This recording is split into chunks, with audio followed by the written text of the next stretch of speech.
একজন যুবতীর মুন্ডুহীন একটা লাশ পাওয়া যায়, শনাক্ত করা হয়, সৎকারও করা হয়, আর তার ৮ মাস পর জানা যায় যে সে জীবিত।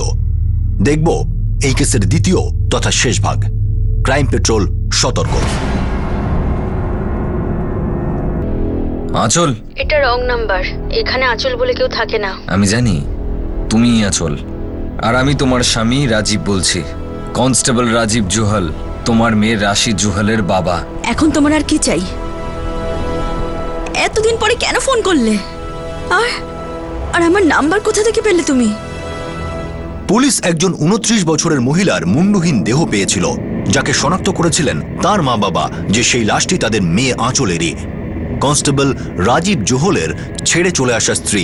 মৃতদেহ সৎকারের ৮ মাস পর এই হত্যায় অভিযুক্ত সাসপেন্ডেড কনস্টেবল রাজীব জোহল তার মৃত স্ত্রী আঁচলের সঙ্গে যোগাযোগ করে। কিন্তু এই কাজটা সম্ভব হলো কি করে?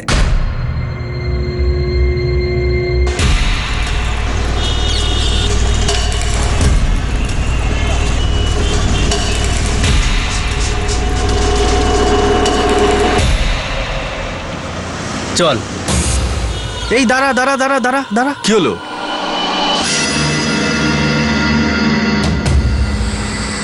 এটা আমাদের আঁচল বৌদি না?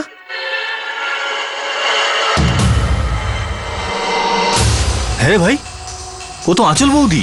চল চল চল চল, গাড়ি স্টার্ট চল, কর। চল, দেখি চল তো। তো দেখি।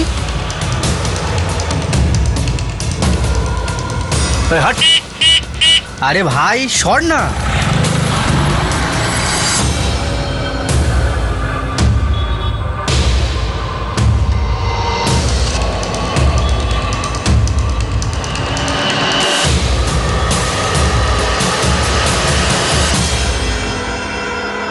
সেটা আমি আপনাকে কেন বলবো? আপনারা কারা? স্যার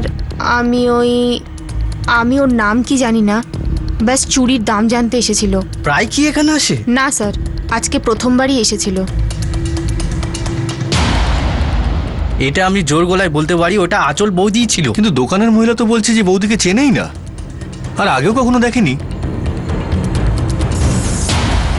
কি বলছিস ভাই? মায়ের দিবি ভাই, সুজয়ও দেখেছে। আমরা দুজন জোর গলাই বলছি, ওটা আঁচল বৌদিই ছিল।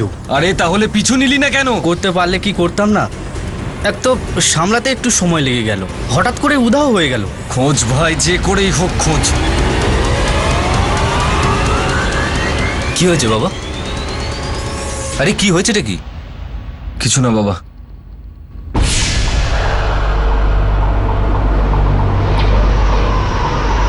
আরে কিছু তো বলবি, ঘটনাটা কি?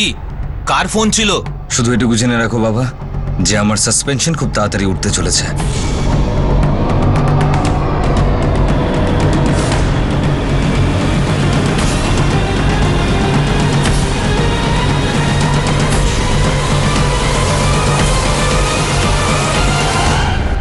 এখন তুই আবার নতুন গল্প শোনাচ্ছিস রাজীব?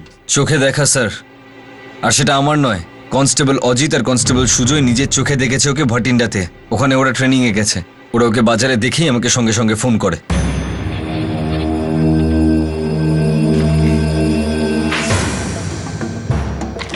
স্যার, অজিত আর সুজয় দুজনের সঙ্গে কথা হলো, দুজনেরই বক্তব্য আঁচলকে দেখেছে।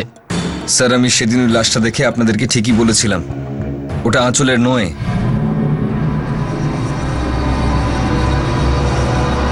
না স্যার, এটা আঁচল নয়।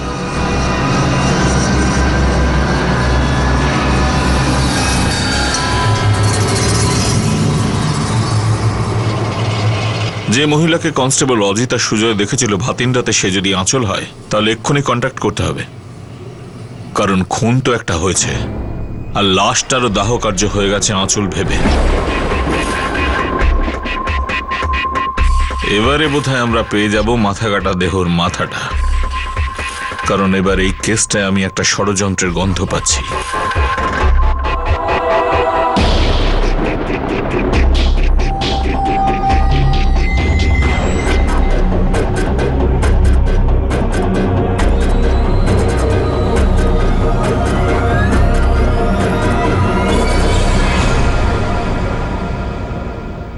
আমার সন্দেহ যে আঁচলে নিশ্চয়ই কোনো গেম খেলেছে। আপনারা তো আমার কথা বিশ্বাস করেননি, কিন্তু আমি আপনাদেরকে আবার বলছি, দিনেশ পান্নু নামের রিক্সাওয়ালা আছে আর ওর সঙ্গে আমার স্ত্রীর অ্যাফেয়ার ছিল। রাজীব, এই চক্করের চক্রবুহতে তখনই ঢুকতে পারবো যখন আঁচলের খোঁজ পাবো, তাও খুব গোপন ভাবে। আঁচলের কাছের কেউ যেন জানতে না পারে যে আমরা জানতে পেরেছি আঁচল বেঁচে আছে আর আমরা ওকে খুঁজছি। পুলিশ তাদের সমস্ত ক্ষমতা সেই মহিলার কাছে পৌঁছতে লাগায় যাকে কনস্টেবল অজিত এবং সুজয় ভাটিন্ডার মার্কেটে দেখেছিল। পুলিশের এটা জানা প্রয়োজন ছিল যে ভাটিন্ডায় সে কোন ঠিকানায় থাকছিল এবং কার সঙ্গে থাকছিল। আর আরও একবার টেকনিক্যাল সার্ভিলেন্স সেই একমাত্র সূত্রটি সামনে আনলো যা পুলিশকে আঁচলের কাছে নিয়ে গেল।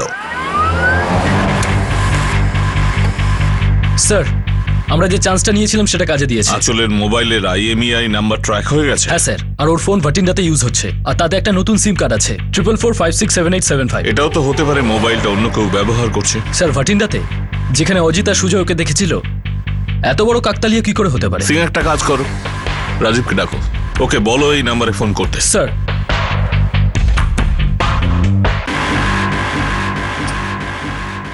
নিশ্চয়ই ফোন করব স্যার। আর যদি ওই আঁচল হয় তাহলে ওকে আপনার সামনে নিয়ে আসার দায়িত্ব আমার। আশা করছি যে তুই এই ষড়যন্ত্রে জড়িত নোস। যদি আমি পরে জানতে পারি যে তুই আমাদের সঙ্গে ডাবল গেম খেলেছিস, তাহলে তুই খুব ভালো করে বুঝতে পারছিস যে আমি তোর কি হাল করব। সৎভাবে আর সম্পূর্ণ হুঁশে বলেছিলাম যে ওই লাশটা আঁচলের নয়, আর আমার উপর করা সমস্ত অভিযোগ মিথ্যে। আপনার আগে তো আমি চাই যে এই কেসটা ক্লোজ হয়ে যাক আর সত্যিটা বেরিয়ে আসুক। এখন তোমার আর কি চাই?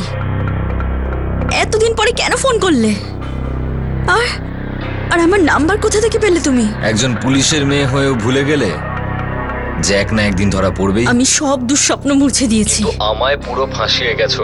অপরাধ তুমি করেছো আর শাস্তি আমি পাচ্ছি। আমি কোনো অপরাধ করিনি, বুঝেছো? আমি শুধু তোমার ওখান থেকে মুক্ত হয়েছি আর অনেক বছর বাদে শান্তিতে নিঃশ্বাস নিচ্ছি। কার সঙ্গে জীবন কাটিয়ে নিচ্ছ শান্তির নিঃশ্বাস? ওই তোমার রিক্সাওয়ালা দিনেশ পান্নু। দেখো, আমি কি করছি না করছি তা তোমার দেখে কোনো লাভ নেই।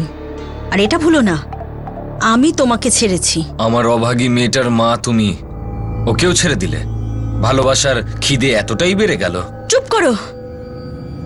আর শুধু শুধু তোমার জন্য আমি রাশিদ থেকে দূরে। তাহলে আমি বলছি যে ফিরে এসো এখানে, সারা জীবন মনে রাখবে। যাও, তোমায় ক্ষমা করলাম। তুমি আমাকে ক্ষমা করবে জানোয়ার? এই জন্মে আমি তোমার কাছে যাবই না। তুমি এসো আর না এসো, আমি আসছি। আর একা নয়, আমার সঙ্গে আমার পুরো পুলিশ ডিপার্টমেন্ট আসছে। তোমার যা ইচ্ছে করো তুমি, আমি ভয় পাই না। ভয় পাও না তো পালাচ্ছ কেন? ফিরে এসো আঁচল, তোমার আগে পিছে কেউ নেই, শুধু তোমার মেয়ে আছে রাশি, যে রোজ তোমার জন্য কাঁদতে কাঁদতে ঘুমিয়ে পড়ে আর বলে একদিন আমার মা নিশ্চয়ই ফিরে আসবে। আমি ওকে একা সামলাতে পারবো না আঁচল। তুমি মুক্তি চাও, আমি ডিভোর্স দিয়ে দেবো, কিন্তু ওকে নিজের কাছে রেখে দাও। তোমাকে ছাড়া ও কিছুতেই বাঁচতে পারবে না।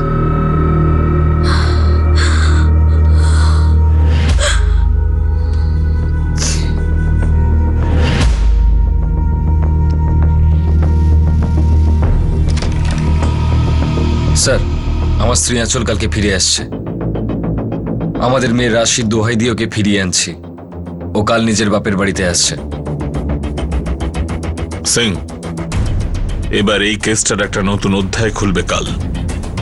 এখন জানা যাবে যে ওই লাশটা কার ছিল যার মাথা কাটা হয়েছে।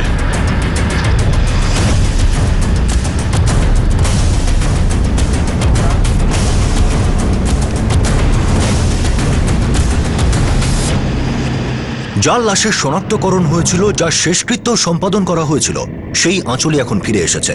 নিজের অতীতের ছায়ার থেকে দূরে লুকিয়ে বসে থাকা আঁচল তার মেয়ে রাশির দোহাই দেওয়ার কারণে সে দুর্বল হয়ে পড়ে। এই মার্ডার কেসে এখনো অনেক নাটক বাকি ছিল।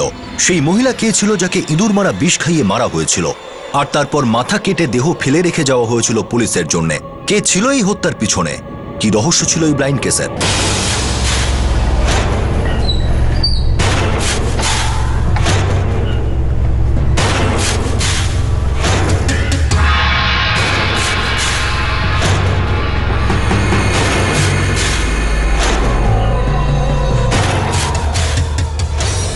মনে হচ্ছে গীতাকে দেখে তোর লোভ বেড়ে গেছে। ভালোবাসা যদি লোভ বলো তাহলে তাই। তোর মতো দালালের মুখে এই প্রেম শব্দটা না ঠিক মানায় না। চল যা, উসুল করে নে তোর 2000 টাকার প্রেম। Thank you.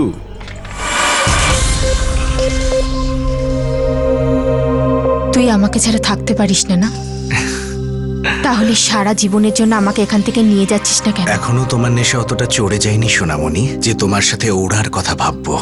চলো মুড বানাও, এসো।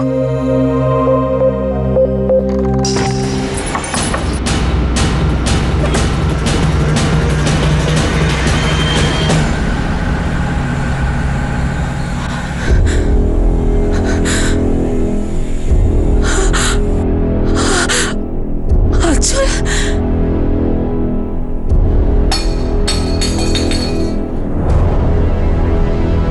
আচল, আচল আমার মা, তুই এখনো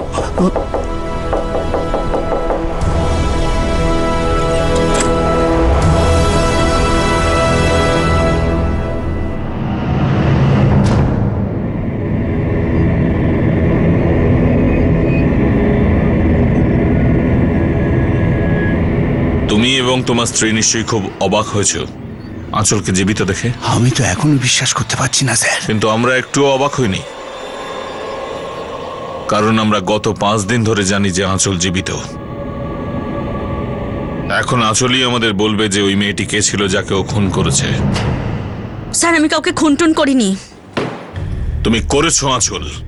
তুমি নিজের মৃত্যুর নাটক করবার জন্য একজন মহিলাকে বিষ দিয়ে মেরেছো, তারপরে নিজের পোশাক পরিয়ে মাথাটা কেটে দিয়েছো। এটা সত্যি নয় স্যার, আমি কাউকে মারিনি। তুমি নিজের হাতে বাবা মা আর মেয়েকে জীবনমৃত করে ফেলেছো দুঃখ দিয়ে, আর বলছো তুমি কাউকে মারোনি।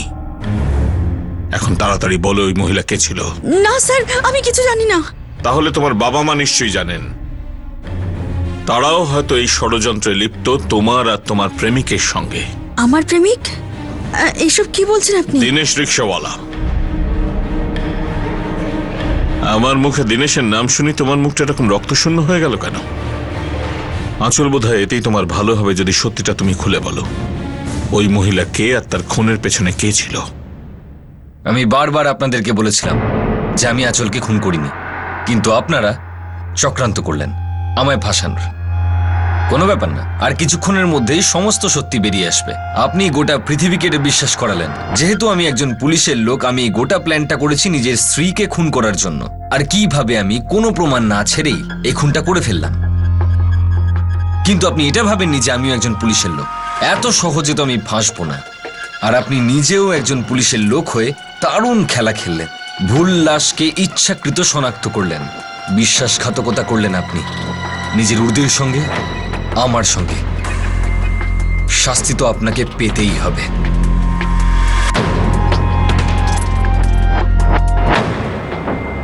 এই রাজীব কি বলছিল? মিথ্যেবাদীও। কিন্তু তুমি তো সত্যি বলছো না? স্যার আমি কাউকে মারিনি। কিন্তু এ তো মরেছে তোমার গোলাপি পোশাক পরে। বলো স্যুটটা তোমার নয়? তোমার মা বাবা এই স্যুটটা দেখেই বলেছে এই লাশটা তোমার। তুমি এই কেসটায় এই পর্যন্ত ডুবে আছো, এই পর্যন্ত। সত্যিটা বললে পুরো ডোবার থেকে বাঁচবে। শেষ সুযোগ দিচ্ছি তোমাকে, যা কিছু সত্যি বলে দাও। স্যার আমি সত্যি বলছি, আমি কাউকে মারিনি। আমি তো এটাও বুঝতে পারছি না যে ওকে কে মারলো। দিনটা ছিল 17 সেপ্টেম্বর। বাড়িতে বলে বেরিয়েছিলে যে রাজীবের সঙ্গে দেখা করতে যাচ্ছ। বাবা, আমি রাজীবের সাথে সামনাসামনি কথা বলতে যাচ্ছি, এই শেষবার। কিন্তু রাজীবের সঙ্গে দেখা করোনি। কোথায় গিয়েছিলে? প্ল্যান কি ছিল তোমার? স্যার রাজীবের ওই দুর্ব্যবহার আমি আর সহ্য করতে পারছিলাম না। আমি ওর থেকে আলাদা থাকতে চাইছিলাম, কিন্তু মা আর বাবা আমাকে বারবার ওর কাছে পাঠাচ্ছিল। তুমি নিজে অন্য কারোর দিকে ছুটছিলে। আমি নিজের কাছে হার মেনে গেছিলাম। স্যার আমি প্রেমে পড়েছিলাম, হয়ে গিয়েছিল। আমি একটা স্বাধীন মুক্ত জীবন চাইছিলাম, স্বাধীন জীবন। এই বিয়েটা আমার আর রাজীবের মধ্যে হয়নি, আমার বাবা আর রাজীবের বাবার মধ্যে হয়েছিল। তার মানে? দুজনেই পুলিশ, দুজনেই খুব ভালো বন্ধু। আর এই বিয়েটা ওনাদের সম্মানের। ওরা আমাকে রাজীবের থেকে কখনো আলাদা হতে দেবে না। আর যদি আলাদা হয়ে যাও তাহলে বিয়ে করবে আমাকে? কেন মিথ্যে স্বপ্ন দেখাচ্ছ? স্বপ্ন দেখাচ্ছি কারণ তোমার স্বপ্ন সত্যি হতে চলেছে আঁচল।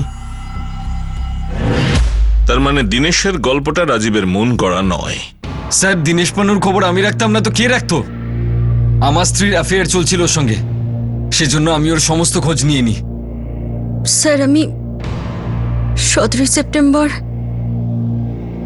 দিনেশের সাথে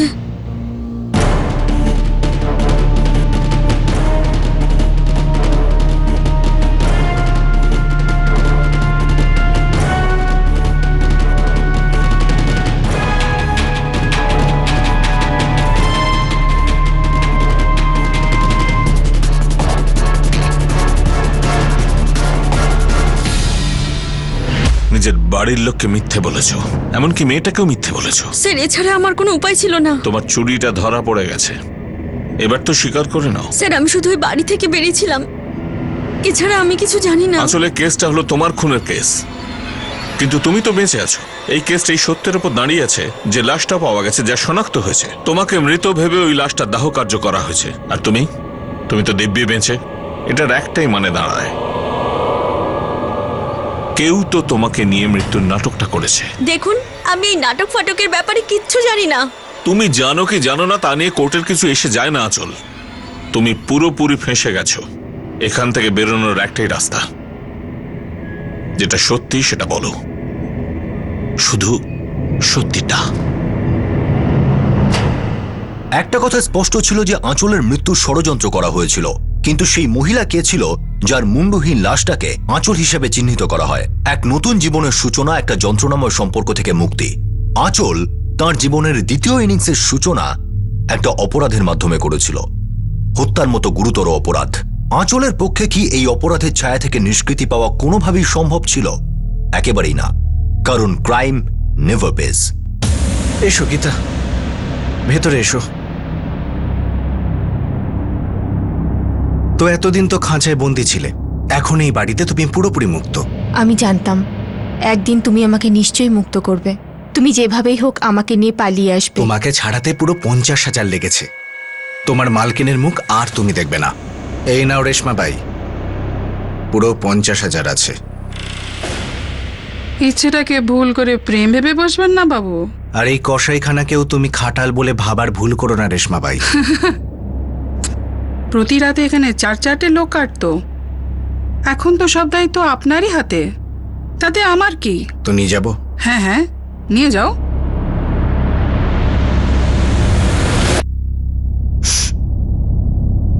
শোনো, হ্যাঁ, এখন এই পরিবেশের সঙ্গে সড়গড় হতে আমার একটু সময় লাগবে। এখানে তুমি নিজের মতো করে থাকবে।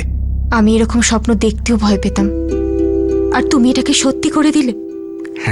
আমি তোমাকে সারা জীবন ভীষণ ভালোবাসবো, আমার প্রাণের থেকেও তোমাকে বেশি ভালোবাসবো।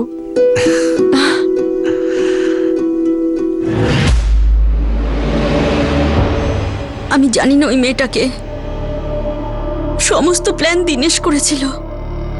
ও শুধু এটাই বলেছিল যে সবকিছু ঠিক করে দেবে ও। জানি না রাত হয়ে যাবার পরেও আমি যখন বাড়িতে পৌঁছাবো না তখন মা বাবার কি হবে। বাবা তো পুলিশে কমপ্লেন করার জন্য পৌঁছে যাবে। তো করতে দাও না মিসিং কমপ্লেন। তোমাকে ওরা খুঁজে পাবে, কিন্তু জীবন্ত নয়। হ্যাঁ, এসব কি বলছো তুমি? দেখো, আমার কাছে একটা প্ল্যান আছে। হেডও তোমার, টেলও তোমার। সবাই ভাববে যে তুমি মারা গেছো, কিন্তু আসলে তুমি একটা নতুন জীবন শুরু করবে। আর ওই হারামজাদা রাজীব সারা জীবন জেলে পচবে। আঁচল তোমার অর্ধেক সত্যি শুনে অর্ধেক রেহাই হবে না। তুমি খুব ভালো করে জানতে যে তোমাকে মৃত দেখাতে হলে কাউকে না কাউকে মরতে হবে। তোমার নতুন জীবনের জন্য কোনো নিরীহ মেয়ের জীবন দান। সত্যি বলছি আমি কিছু জানি না স্যার। আমি তো শুধু দিনেশের সাথে গিয়েছিলাম, আমরা ভাতিনটা গিয়েছিলাম, আর তারপর ওর এক বন্ধুকে ফোন করলো। শোন, আজ রাত 8টায় দেখা করিস হাইওয়ের পাশে ধাবাতে। ঠিক আছে? ঠিক আছে। আচল, তুমি এটা চেঞ্জ করে ফেলো, আর এই সালভারটা তুমি আমাকে প্যাক করে দাও। ব্যাস, আমি শুধু এটুকুই জানি যে দিনেশ আমার শ্যুট কাউকে দিয়েছে। কাকে দিয়েছিল? আমি জানি না স্যার, শুধু আমি এটা জানি যে এই সব কিছু আমার মৃত্যুকে প্রমাণ করার জন্য করা হয়েছিল। আর এই সবের জন্য দিনেশ কাউকে মেরেছে কি মারেনি আমি জানি না স্যার।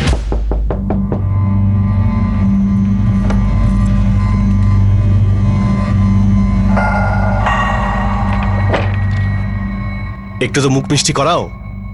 আজ থেকে তোমার পুরনো জীবন শেষ, নতুন জীবন শুরু। আমাদের নতুন জীবন শুরু, আঁচল।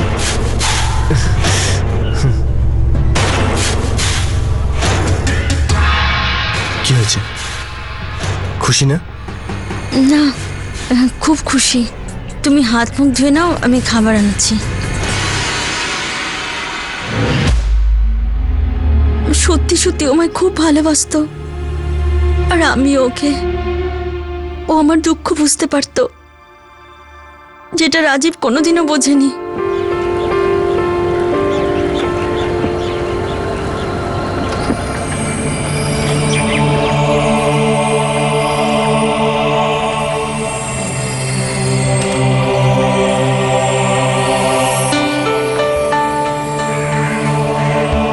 আপনি কাঁদছেন কেন? কোথায় আমি কাঁদছি? কাঁদছেন তো দেখছি ভিতর থেকে। আপনি আগেও রিক্সাতে দুবার বসেছেন, তখনও কেঁদেছিলেন।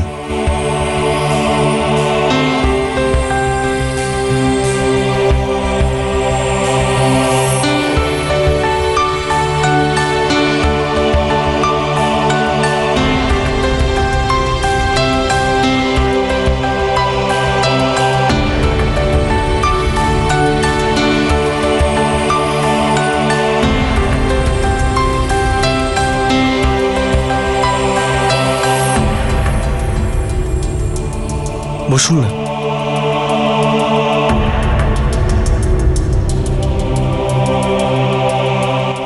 আপনি যদি চান তাহলে আপনাকে আমি রোজ নিতে আসব, আর দিয়েও আসব।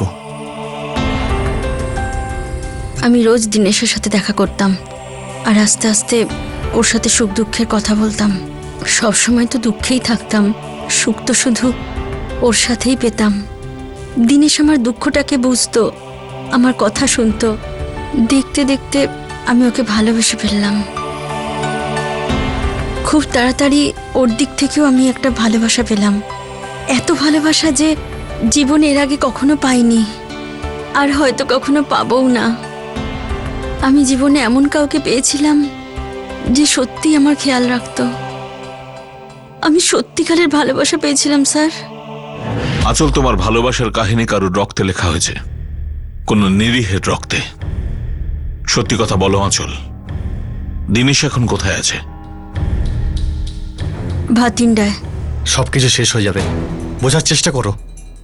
যদি তুমি ওখানে যাও তাহলে এটা প্রমাণ হয়ে যাবে তুমি বেঁচে আছো। পুলিশ তো এমনিতেই সবকিছু জানে, আরে রাজীবও তো পুলিশের লোক। তাহলে পুলিশও জানতে পেরে যাবে তুমি এই জন্য বেঁচে আছো কারণ তোমার জায়গায় অন্য কেউ মারা গেছে। দিনেশ, এখন তো আমার মেয়ে রাশিকে ছাড়া আমি কিচ্ছু ভাবতে পারছি না। 8 মাস হয়ে গেল আমি রাশির মুখ দেখিনি। দেখো, আমি মা আর বাবা আর রাশিকে দেখেই চলে আসবো। বিশ্বাস করো, কিছু হবে না। এটা তুমি কি বলছো আঁচল? তোমার বাবা মা, তোমার বাচ্চা, ওখানকার পুলিশ সবাই জানে তুমি মারা গেছো। রাজীবের ওপরে মামলা মোকদ্দমা চলছে। তুমি গেলে অনেক বড় ঝামেলা হবে কিন্তু। আর আমি যদি না যাই তাহলে রাজীব এখানে চলে আসবে।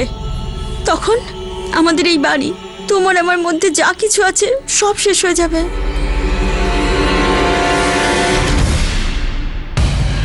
আঁচল, যদি সত্যি চাও যে আমি বিশ্বাস করি, তাহলে বিনা প্রশ্নে তোমাকে সেটা করতে হবে যেটা আমি বলবো। কি করতে হবে স্যার?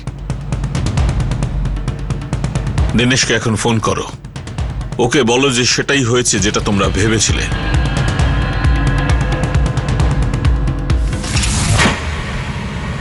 প্রমাণের আলোয় এই ব্লাইন্ড মার্ডার কেসটা আর ব্লাইন্ড রইল না।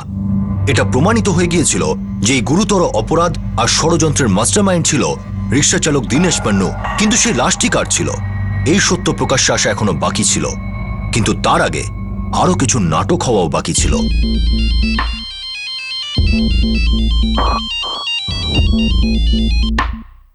হ্যালো দিনেশ, তুমি এখানে চলে এসো, আমরা এখানেই থাকতে পারবো। পাগল হয়ে গেছো তুমি? দিনেশ, পুলিশ ওই কেসটা ক্লোজ করে দিয়েছে, আর রাজীব আমাকে ডিভোর্স দিতে রাজি হয়ে গেছে। রাজীবের উপরে তোমার খুনের মামলা চলছে? হ্যাঁ, ওটা পুলিশ বন্ধ করে দিয়েছে। রাজীবের বিরুদ্ধে কোনো প্রমাণ নেই। আমি সত্যি বলছি, এখানে কারোর আমাদের নিয়ে মাথা ব্যথা নেই। আমরা এখানেই থাকতে পারবো। মা, বাবা, রাশি যদি সঙ্গে থাকে তাহলে সব ঠিক হয়ে যাবে। তুমি ব্যাস প্রথম বাসে এখানে চলে আসো। Hello hello hello Dinesh, Dinesh তুমি শুনছো তো?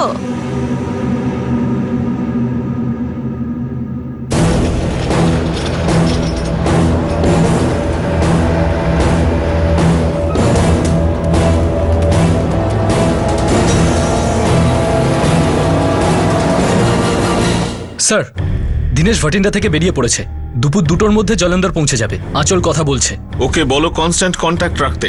জলন্ধর পৌঁছানোর আগেই ধরবো। প্রাইভেট বাসে আছে স্যার। রাজেননগরে একটা টিম রেডি রাখো বাসে ওঠার জন্য, আর একটা টিমকে জলন্ধর বাস ডিপোতে পাঠাও। স্যার। আর শোনো, আঁচলকে বলো ওকে যেন ফোনে বিজি রাখে। Move.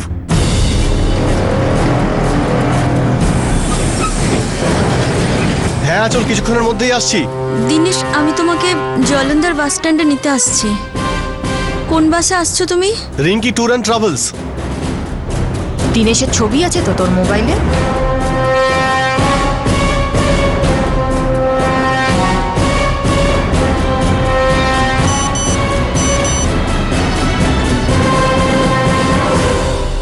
Rinki tours and travels. তুমি ওদিকটা যাও, তাড়াতাড়ি গাড়িটা আনো। তুমি ওদিকে যাও।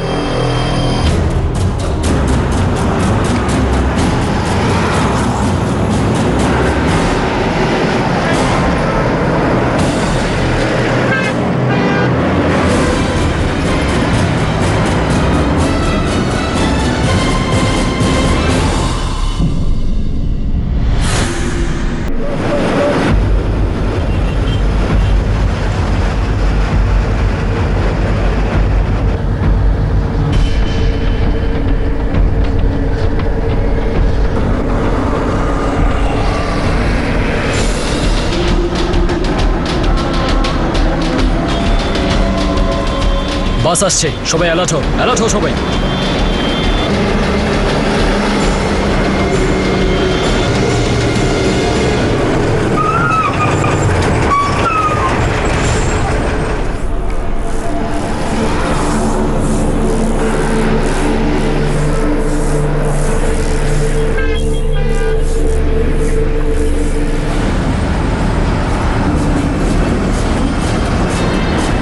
দিনেশ পান্নু, জলন্ধর যাচ্ছ? আপনি কে? আঁচল পাঠিয়েছে আমায়। ও নিজে আসতে পারেনি না। আচল কোথায়? লকআপে, আমাদের লকআপে।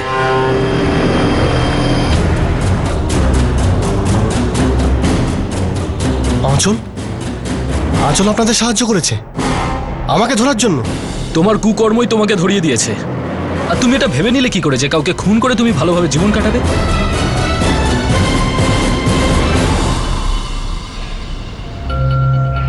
শোনো আচল,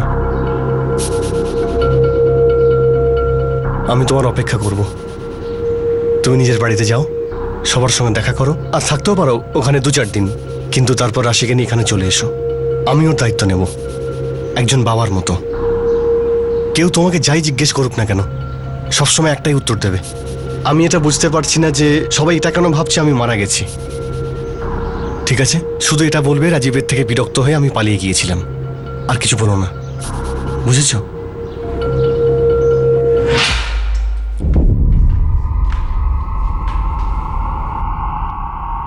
কি বলেছিস তুই পুলিশকে? হ্যাঁ, আরে বল না কি বলেছিস? তোর খেলার শেষ হয়ে গেছে দিনেশ, কারণ তোর টিমে দাগ লেগেছে। কিন্তু স্যার এটা তো বলুন ওর ব্যাপারে ও কি বলেছে? ও আমাদের বলেছে যেদিন ও তোর সঙ্গে পালিয়েছিল সেদিন ওর পিঙ্ক স্যুটটা প্যাক করিয়েছিলিস, আর কোনো বন্ধুকে সেটা দিয়েছিলিস, যেটাকে আমরা একটা মুন্ডু কাটা ধরের দেহে পেয়েছি। ও আমাদের এটাও বলেছে যে তুই একজনকে খুন করেছিস, কিন্তু ও জানে না সে মহিলাকে। কিন্তু স্যার ও জানতো কাকে মারা হয়েছে। বলা চল, জানতিস না বল না। না স্যার, ও মিথ্যে কথা বলছে। স্যার ও মিথ্যে বলছে। দুজনেই তোমরা মিথ্যে বলছো, কারণ দুজনের ভালোবাসাটাই তো মিথ্যে, পুরোটাই তো ফাঁকি। সত্যি কি করে বার করতে হয় আমি ভালো জানি। এখন তোমরা দুজনে ঠিক করে নাও, কষ্ট না পেয়ে সত্যিটা বলবে, না কষ্টে কাঁদতে কাঁদতে সত্যিটা বলবে। স্যার ও শুধু খুনের ব্যাপারে জানেই না, বরং ওই খুনটা করেছে। ওই মহিলার খাবারে বিষ মেশায়।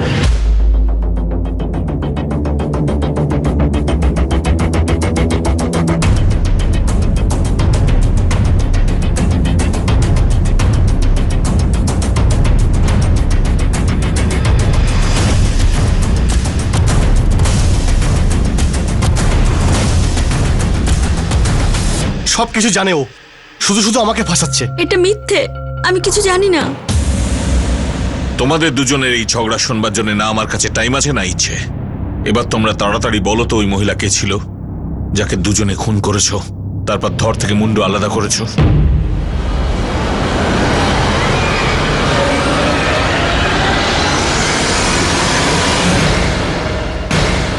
শোন, আজ রাত 8টায় দেখা করিস হাইওয়ের পাশে ধাবাতে। ঠিক আছে। ঠিক আছে। চল, তুমি এটা চেঞ্জ করে ফেলো, আর এই সালভারটা তুমি আমাকে প্যাক করে দাও। কিন্তু ওই মেয়েটাকে যে আমার জন্য প্রাণ দেবে, তোমার এই বন্ধুটাকে, ওই মহিলা কে ছিল দিনেশ? ভাগ্যের পরিহাস বড় অদ্ভুত হয় রে দিনেশ। একদিকে তুই ভালোবাসা পাওয়ার জন্য ছটফট করছিস, আর আরেকদিকে আমি, যে ঘাট থেকে বোঝা নামাতে চাইছে। তারিখটা বলবে? কত তারিখটা আমাদের বিয়ের জন্য ঠিক করেছো? কেন, সিনেমার টিকিট কাটতে যাচ্ছি নাকি যে ডেট ঠিক করলাম আর কেটে ফেললাম? আরে বিয়ে খুব ঝামেলার জিনিস, আর মানুষ জীবনে একবারই করে। আর ফুলসজ্জা, যেটা তুমি রোজ আমার সাথে করো, কখনো সকালে কখনো রাত্রে, সেটা কি ঝামেলার নয়? তাতে আর তোমার কি অসুবিধে? তোমার তো অভ্যেসই আছে। ঠিক বলেছো তুমি, কিন্তু কাউকে ভালোবাসার অভ্যেসটা আমার নেই। ওখানে যে লোকগুলো আসতো, ওরা টাকা দিত, নিজেদের কাজ করতো আর চলে যেত। কেউ আমাকে এইভাবে ঠকাতো না যেটা তুমি করছো। কেউ আমাকে অপমান করতো না যেভাবে তুমি অপমান করছো। আরে আমি কোনো অপমান করছি না। আমি তো ভাবছি বাবার সামনে তোমাকে আমি কি বলে নিয়ে যাব। কি বলবো আমি ওনাকে? যে বাবা, এ হলো গীতা, আমি ওকে বিয়ে করতে চাই। ও হ্যাঁ বাবা, আমি তো তোমাকে একটা কথা বলতে ভুলেই গেছি। এই যে গীতাকে দেখছো না, ও একটা ধান্দাবাজ মেয়ে। কি বলবো আমি আমার বাড়ির লোককে? তাহলে ওখান থেকে বের করে আমাকে এখানে আনলে কেন? আচ্ছা, খুব মনে পড়ছে তাই না আগের জীবনটাকে? হ্যাঁ শোনো, আজকের পর থেকে যদি বিয়ের কথা বলো না, তাহলে ঘাড় ধরে ওই কষাইখানে নিয়ে গিয়ে ফেলবো, বুঝেছো? রেশমাবাই ঠিক বলতো রে দিনেশ, চাহিদা আর ভালোবাসার মধ্যে অনেক পার্থক্য। একদিন আমার মন ভরে যাবে। আগের সপ্তাহে 2 দিন যেতাম, সেটাই ঠিক ছিল। যেদিন থেকে বাড়িতে এনে তুলেছি, মাথায় চড়ে বসেছে। তার উপরে কি? তার উপরে কি?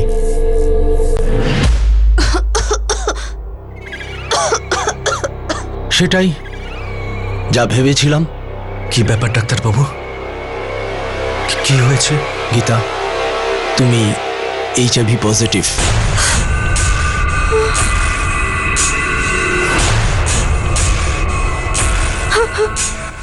যতদিন ওখানে ছিলাম সব সময় সাবধান থাকতাম, আমাদের শেখানো হতো। তাও জানি না এগুলো কি করে হয়ে গেল।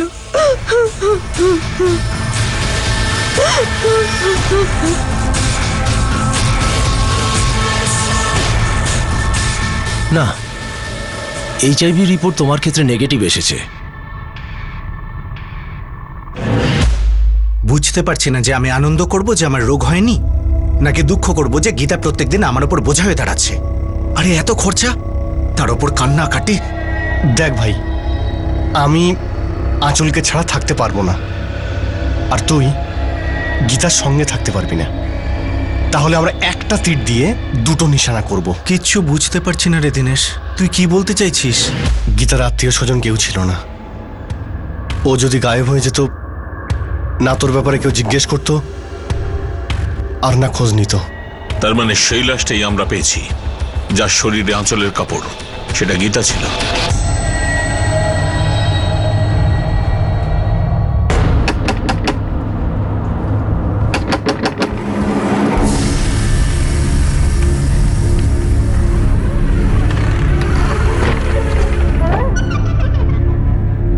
এটা মেশাতে হবে গীতার খাবারে। আজকে রাতে যখন আমরা ধাবাতে দেখা করব, পারবে তো?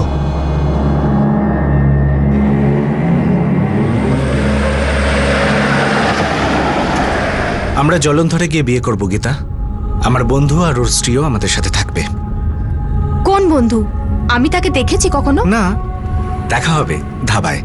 আমরা একসাথে খাওয়া দাওয়া করব, তারপর বিয়ে করব। আমি শুধু আমাদের দুজনকে সুখী দেখতে চাই। আমি আজকে খুব খুশি গীতা।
হ্যালো, হ্যাঁ প্রণাম নিও বাবা। হ্যাঁ গীতা, বাবা তোমার সাথে কথা বলতে চাইছেন। আমার সাথে কথা বলতে হ্যাঁ, চাইছে? চলো আলাদা করে কথা বলি। দিনেশ আসছি। বৌদি, হ্যাঁ বাবা, হ্যাঁ বলো। হ্যাঁ 1 মিনিট ধরো।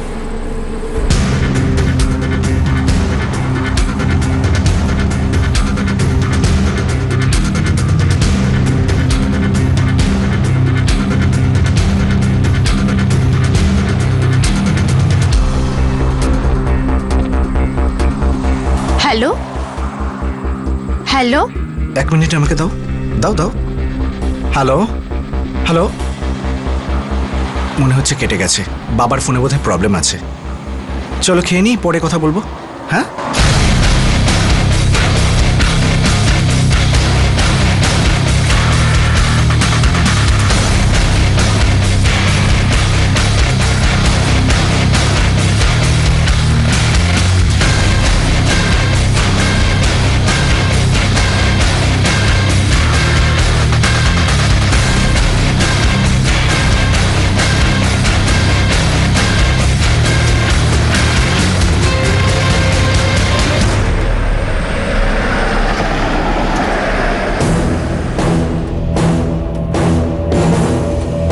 ভাই শেষ হয়ে গেছে, ঠিক তো? হ্যাঁ আঁচল, ওই চুড়িদারটা এবার একে পরিয়ে দাও।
তোমরা নিজেদের কি ভেবেছিলে যে এত বড় অপরাধ করবার পরেও তোমরা সুখে জীবন কাটাবে?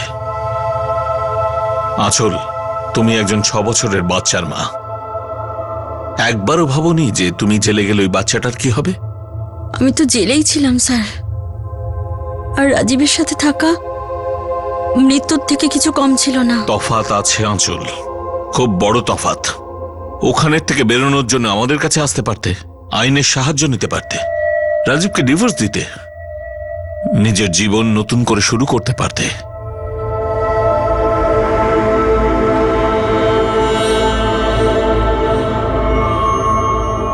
কি হয়েছে গো? সত্যি কি আমাদের আঁচল কাউকে মেরে ফেলেছে? বলো না।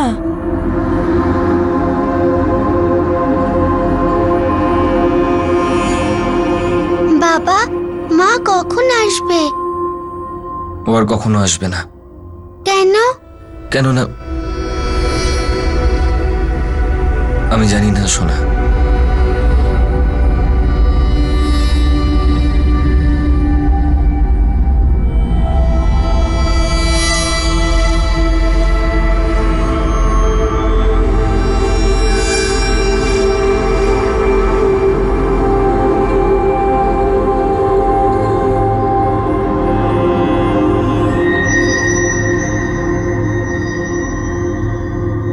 দীনেশ পন্নু, আঁচল আর কেবল তারারের বিরুদ্ধে আইপিসির 302 ধারা অনুযায়ী হত্যার জন্য, 201 ধারা অনুযায়ী প্রমাণ লোপাটের জন্য এবং 120 বি ধারা অনুযায়ী ক্রিমিনাল কনস্পিরেসির অভিযোগ দায়ের করা হয়েছে। আপাতত 3 জনই জুডিশিয়াল কাস্টডিতে আছে। আঁচলের বাবার বিরুদ্ধে আইপিসির 182 ধারা অনুযায়ী ভুল ইনফরমেশন এবং ভুল শনাক্তকরণের অভিযোগ দায়ের করা হয়েছে। আঁচলের স্বামী কনস্টেবল রাজীব জোহলের বিরুদ্ধে সমস্ত অভিযোগ আদালত খারিজ করে দিয়েছে এবং তার সাসপেনশন অর্ডারও রিভোক করা হয়েছে। আঁচল এবং রাজীবের মেয়ে রাশির কাস্টডি রাজীবকে দেওয়া হয়েছে, আর রাজীব নিজে নেশা মুক্তিকরণ প্রতিষ্ঠানে গিয়ে তার নেশার আসক্তি থেকে মুক্তি পেয়েছে। রাশি তার মাকে খুব মিস করে, কিন্তু এই কেসের সম্পূর্ণ সত্যতা জানার পর সে শঙ্কিত। এটা ভেবে যে তার মা এমন ভয়ঙ্কর অপরাধের অংশীদার। নিহত গীতা, যাকে বিষ দিয়ে হত্যা করা হয়েছিল, তার কেটে ফেলা মাথা পুলিশ কখনো খুঁজে পায়নি। এমনকি তার কোনো আত্মীয়কেও ট্রেস করা যায়নি। যখন কোনো বৈবাহিক সম্পর্ক শ্বাসরোধকারী ফাঁসে পরিণত হয়ে যায়, তখন ব্যাস আর নয়, এটা বলে সম্পর্ক ভেঙে দেওয়া এবং তার থেকে বিচ্ছিন্ন হওয়া খুবই কঠিন হয়ে দাঁড়ায়। কিন্তু এই ধরনের ক্রাইম অফ প্যাশন আমাদের বারবার এটাই শিক্ষা দেয় যে বিষয়টা বিয়েই হোক বা কোনো ভালোবাসার সম্পর্ক, এটা এমন কোনো বোঝা নয় যাকে আমরা জীবনভর কাঁধে বয়ে নিয়ে বেড়াবো। সম্পর্ক ভাঙা আইন ভাঙার চেয়ে অনেক ভালো। বিচ্ছিন্ন হয়ে সমাজে কিছুদিনের জন্য নিজেকে রিঅ্যাডজাস্ট করা জীবনভর জেলে কাটানোর চেয়ে অনেক ভালো। যে কোনো নতুন জীবনের সূচনা বা যে কোনো নতুন সম্পর্ক কারো লাশের উপর দাঁড়িয়ে নির্মাণ করা যায় না। আপনাদের সাথে আবার দেখা হবে ক্রাইম পেট্রোল সতর্কতে আরও একটা নতুন কেস নিয়ে। ততক্ষণ নিজের খেয়াল রাখবেন, সুরক্ষিত থাকবেন, আর মনে রাখবেন, ফেলে আসা সময়ের জন্য হাহুতাশ করার চেয়ে ভালো আসন্ন সময়ের জন্য পরিশ্রম করা। সঠিক সময়, সঠিক পদক্ষেপ, সতর্ক থাকুন। জয় হিন্দ।